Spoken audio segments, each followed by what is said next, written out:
Herkese merhaba arkadaşlar. Emanet dizisi yeni bölüm analiz videoma hepiniz hoş geldiniz. Dizimizi daha rahat izleyebilmeniz için birçok altyazı ile eklemiş bulunmaktayım. İstediğiniz altyazıyı videonun sağ alt altyazılar kısmından seçebilirsiniz.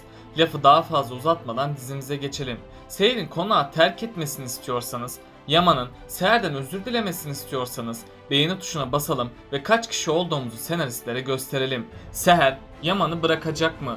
Yaman Seher'e niçin katlanıyor? Seher'i bekleyen başka tehlikeler de var mı? Bahçıvan'ın dizimizde nasıl bir rol olacak? Nedim gerçekleri Yaman'a söyleyecek mi? Kiraz Ali ile sevgili olacak mı? İşte bütün sorularınıza cevap vereceğim arkadaşlar. Hemen Emanet dizisinin yeni bölümüne geçelim.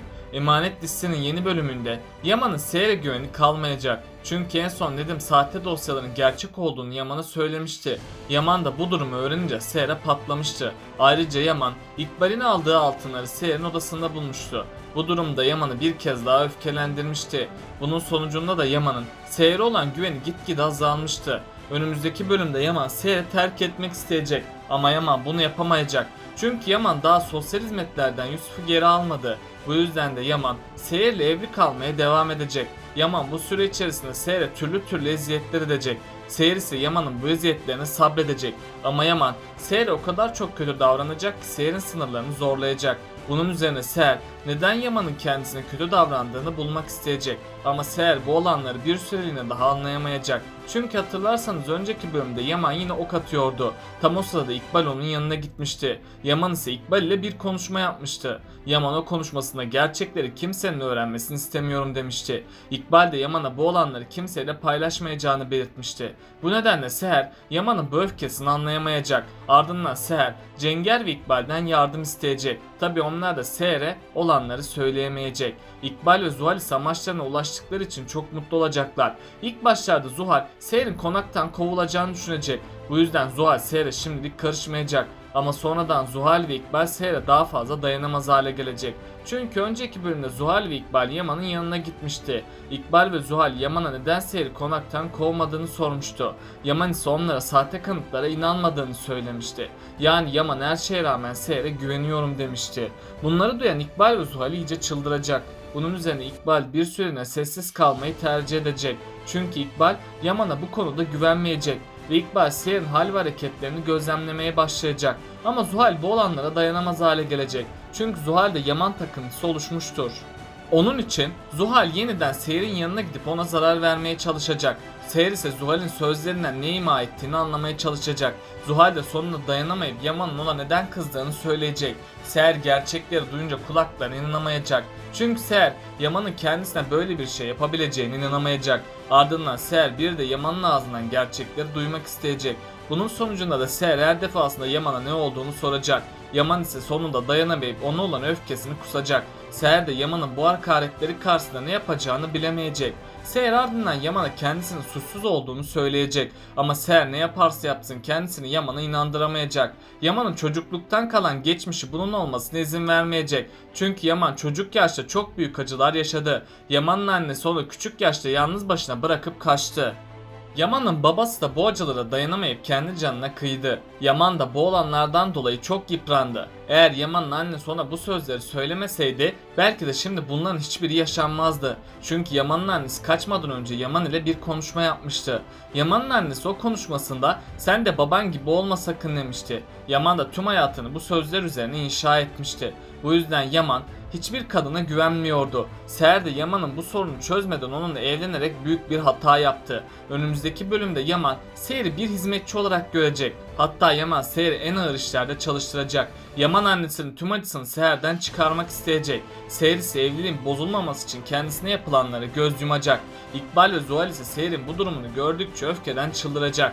Çünkü İkbal nasıl olur da Yaman Seher'i kovmaz diye düşünecek. Ardından Seher'in konaktan gitmemesiyle yeni planlar yapmaya başlayacaklar. Ama İkbal ve Zuhal'in yaptığı bu kötü plan onların sonunu getirecek. Çünkü bu kötü plan sayesinde Yaman ve Seher yeniden bir araya gelecek. Seher ise kendisini Yaman'a inandırmak için elinden geleni yapacak. Seher banka hesabındaki paraları kontrol edecek. Ardından Seher Selim'in kendisine 70.000 lira yolladığını görecek. Bunun sonucunda da Seher yeniden Selim'in yanına gidecek. Selim ise Seher'e neden onu kandırdığını şimdilik anlatmayacak. Seher sonunda kendi canına kıymaya çalışacak. Ama Seher'e hiçbir şey olmayacak. Ali ve Fırat ise kötü haberi duyunca hemen hastaneye gidecek. Ali, Seher'in halini görünce az da olsa neler olup bittiğini anlayacak. Sonradan Seher uyanacak. Nadire anne ve Fırat neler olup bittiğini soracak. Seher ise olanları bir bir herkese anlatacak. Ali, Yaman'ın Seher ettiklerini duyunca çok üzülecek. Bunun üzerine Ali, Yaman hakkında bir soruşturma başlatacak. Yani Ali gerçeklerin peşine düşecek. Ali gerçeklerin peşine düştüğü için tüm gerçekler ortaya çıkmaya başlayacak. Büyük ihtimalle Ali gerçeklerin ortaya çıkması için İbrahim'e bu görev verecek. İbrahim ise Seher için elinden geleni yapacak. İbrahim, karaya kavuşamadığı için Seher ve Yaman'ın kavuşmasını isteyecek. İbrahim banka kartlarının nerede kullanıldığını öğrenmeye çalışacak. İbrahim gerçeklere ulaştıkça Zuhal'in gerçek yüzü ortaya çıkacak. İbrahim sonunda kamera kayıtlarına ulaşacak. Zuhal'in gerçek yüzü sonunda ortaya çıkacak. Ayrıca Seher ve Selim'in ses kayıtlarını tekrardan kontrol edecek. Bunun sonucunda da ses kaydının sahte olduğu anlaşılacak ve ses kaydının sahte olduğuna dair polisiye bir belge oluşturulacak. Ali ise gerçekleri öğrendiği gibi Zuhal'i tutuklamaya gidecek. Yaman da Ali'yi karşısında gördüğünde ne olduğunu anlayamayarak Ali de bulduğu tüm kanıtları Yaman'a gösterecek. Yaman ise sonunda gerçekleri öğrenecek. Yani Seher'in suçsuzluğu ortaya çıkacak. Ali ardından Zuhal'i sahtecilik ve iftira atmak suçundan tutuklayacak. Zuhal de sonunda tutuklanıp hapse girecek. Yaman ardından Seher'i arayıp ondan özür dilemeye çalışacak. Ama Seher Yaman'ı şimdilik affetmeyecek. Seher'in Yaman'a olan güveni sonsuza kadar yok olacak. Çünkü Yaman Seher'e güvenmeyerek son umut ışığında kaybetti. Bu ışığın yeniden canlanması belki günler, belki de aylar alacak. Seher bu süre içerisinde Yaman'ın kendisine yaptığı kötülükleri hatırlayacak. Seher Yaman'ı affetme konusunda bir ikileme girecek. Tabi sonradan Seher Yaman'a duyduğu özleme dayanamayacak. Onlar arasındaki umut ışığı yeniden canlanacak. Arif baba ve Nadire annesi Seher için çok üzülecek. Seher'in Yaman'ı hala sevdiğini bildikleri için onları bir araya getirecek. Seher de sonunda dayanamayıp Yaman'ı affedecek. Çünkü Seher, Yusuf'un psikolojisinin daha fazla bozulmasını istemeyecek. Yusuf, Yaman ve Seher'in yeniden bir araya geldiğini görünce çok mutlu olacak. Böylece sonunda Seher ve Yaman yeniden kavuşacak. İkbal'in gerçek yüzü şimdilik ortaya çıkmayacak. Bu yüzden İkbal tüm kötülüklerine konaktan devam edecek. Yani İkbal tüm kötülüklerini daha da arttıracak. Çünkü İkbal Kırımlı mirasını tamamen kaybettiğini düşünmektedir. Bu yüzden de bunların sorumlusu olarak Seher'i görecek. Artık İkbal Seher'e daha gizliden kötü davranacak. Bir süreliğine daha İkbal'in bu kötülüklerini kimse görmeyecek. Ama sonradan Ziya, İkbal'in Seher'e yaptıklarını görecek. Ayrıca konağa yeni gelen Bahçıvan İkbal'in kötülüklerini ortaya çıkaracak.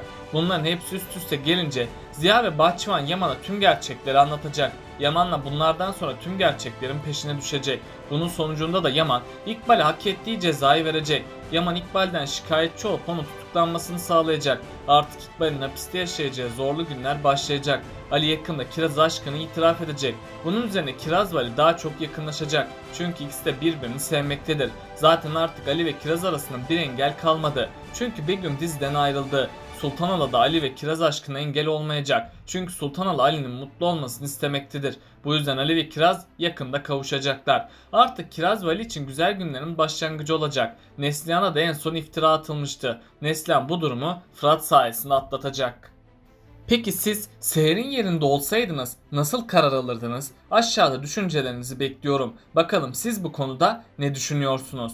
Böylelikle bu bölümün de sonuna geldik arkadaşlar. Bunun gibi videoların devamının gelmesini istiyorsanız kanalıma abone olmayı ve bu videomu beğenmeyi unutmayın. Kendinize çok iyi bakın. Hoşça kalın.